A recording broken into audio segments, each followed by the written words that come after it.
Hello students, welcome back to Gyan Vigyan. Chemical reactions and equations के MCQ series का ये part 2 है। इस वीडियो में हम पार्ट 2 के थ्रू और भी important board oriented MCQs practice करने वाले हैं, जो आपकी कॉन्सेप्ट क्लैरिटी और एग्जाम कॉन्फिडेंस दोनों को स्ट्रॉन्ग करेंगे। जो स्टूडेंट्स पार्ट 1 मिस कर चुके हैं, मैं रिकमेंड करूंगी कि पहले पार्ट 1 जरूर देखें, फिर पार्ट 2 कंटिन्यू करें। सीक्वेंस फॉलो करना इम्पोर्टेंट है। तो चलिए स्टार्ट करते हैं chemical reactions and equations MCQs part 2। चलिए फर्स्ट क्वेश्चन से स्टार्ट करते हैं। When copper powder is heated it turns black due to. जब कॉपर पाउडर को हीट किया जाता है तो वो ब्लैक कलर का हो जाता है। उसका क्या कारण है? कौन सा कंपाउंड यहाँ पे बनता है? Option A Cu2O, option B CuO, option C CuOH whole twice या option D CuCO3। The correct answer is option B CuO, copper oxide. Second question की तरफ बढ़ते हैं। The black coating on silver is due to.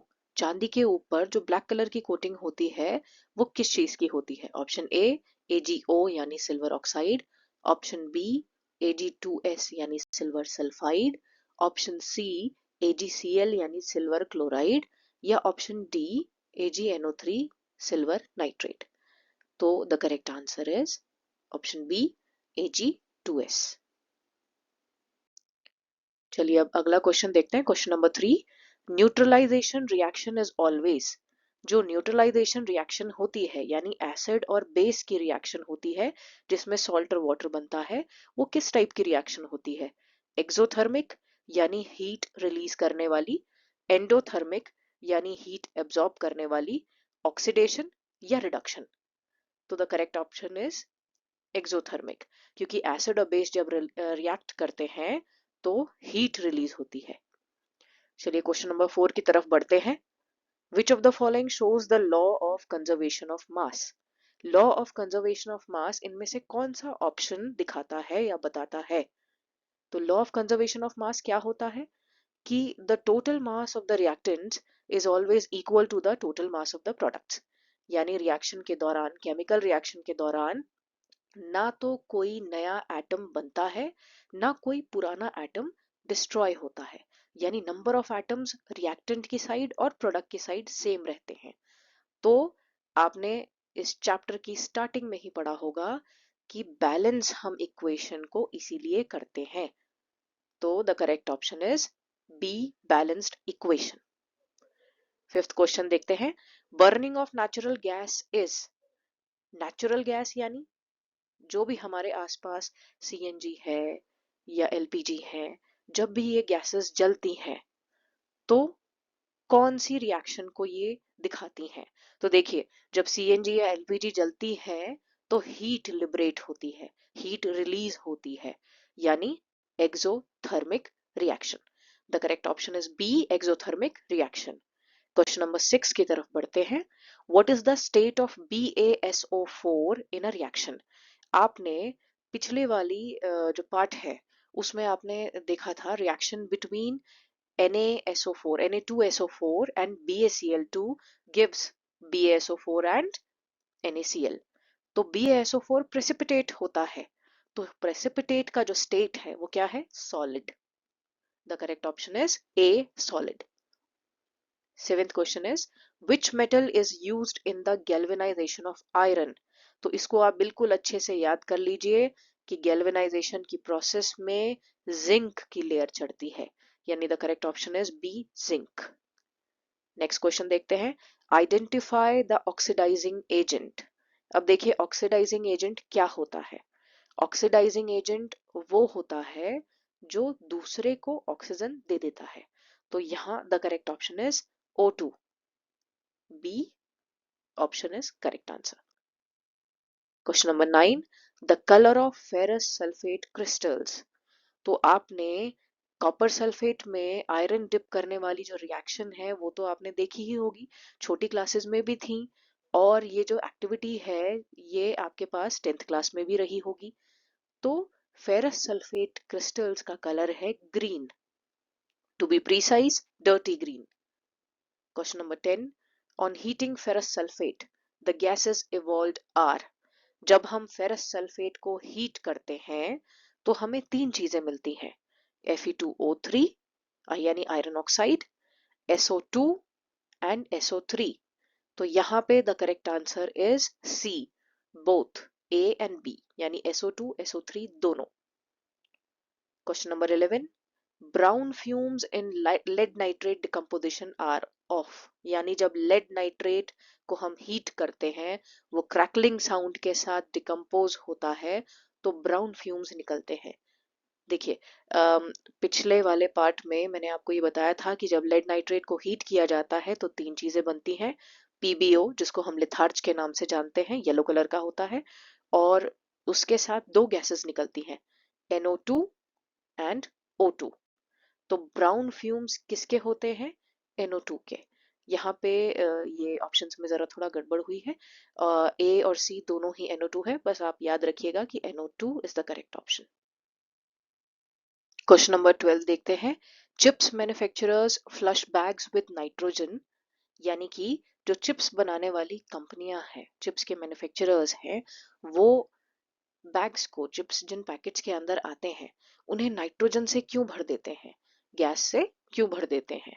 तो the correct answer is prevent rancidity. जैसे कि हमने इस चैप्टर में पढ़ा है कि ऑयल्स एंड फैट्स का ऑक्सीडेशन हो जाता है और उस प्रोसेस को हम रेंसिडिटी कहते हैं।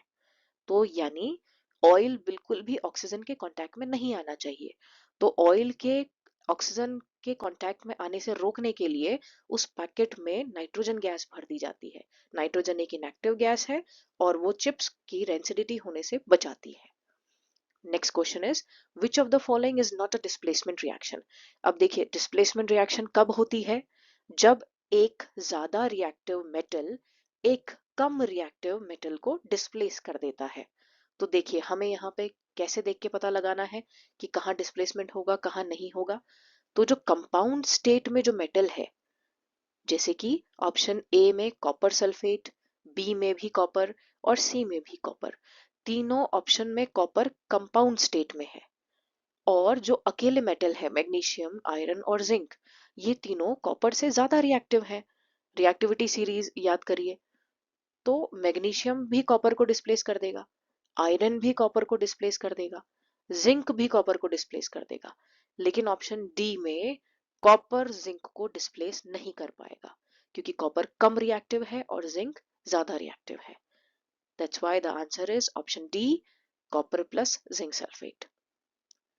Question number 14, the reaction of quick lime यानी कैल्शियम ऑक्साइड की रिएक्शन पानी के साथ कैसे होती है। क्विक लाइम को हम नॉर्मल भाषा में चूना कहते हैं। जब चूने में पानी मिलाया जाता है तो बहुत ज्यादा हीट लिबरेट होती है, तो बहुत ज्यादा हीट जिस प्रोसेस में लिबरेट हो उसे हम कहते हैं एक्सोथर्मिक प्रोसेस। तो the correct option is B, exothermic.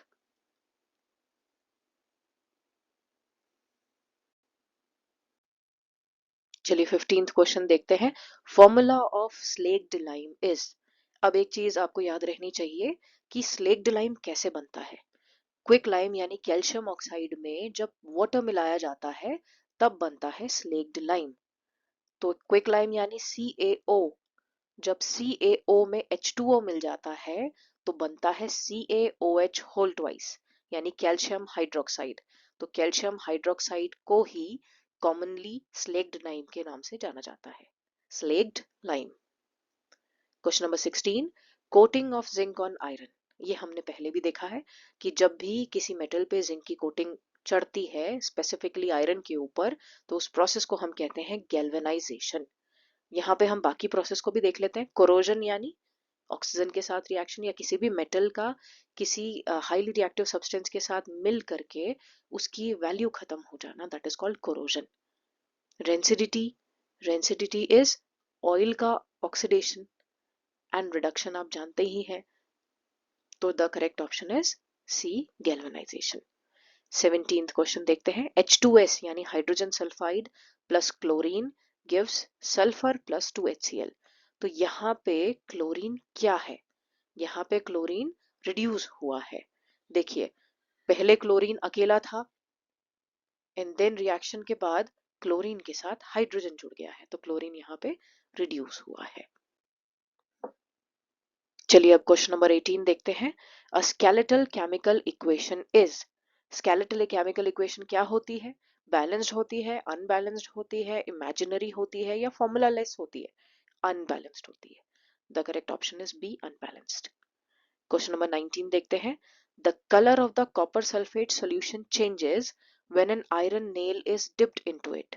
यानी जब हम कॉपर सल्फेट के सॉल्यूशन में आयरन नेल यानी लोहे की कील को डिप करते हैं तो उसका कलर चेंज हो जाता है। कॉपर सल्फेट का कलर होता है ब्लू, और जब उसमें आयरन नेल डाली जाती है तो वो बन जाता है आयरन सल्फेट जिसका कलर होता है green.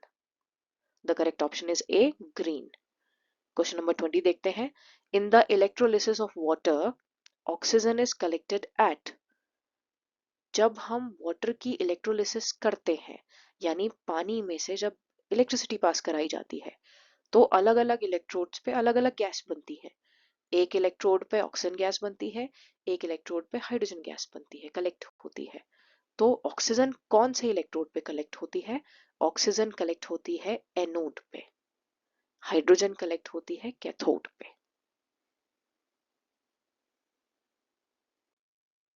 Let's move on to question number 21. Which of the following is used in whitewashing? White washing करने के लिए हम किस चीज का इस्तेमाल करते हैं? हम इस्तेमाल करते हैं स्लेक्ड लाइम का, कैल्शियम हाइड्रोक्साइड का। बाजार से खरीद के लाते हैं क्विक लाइम, कैल्शियम ऑक्साइड, उसको मिलाते हैं पानी में तो बनता है कैल्शियम हाइड्रोक्साइड, एंड देन उससे व्हाइट वॉशिंग की जाती है। Question number 22, photolysis is decomposition by. तो ये जो टर्म है फोटोलिसिस, ये खुद ही बताता है कि इसका आंसर क्या है। फोटो का मतलब है light. The correct option is C, light.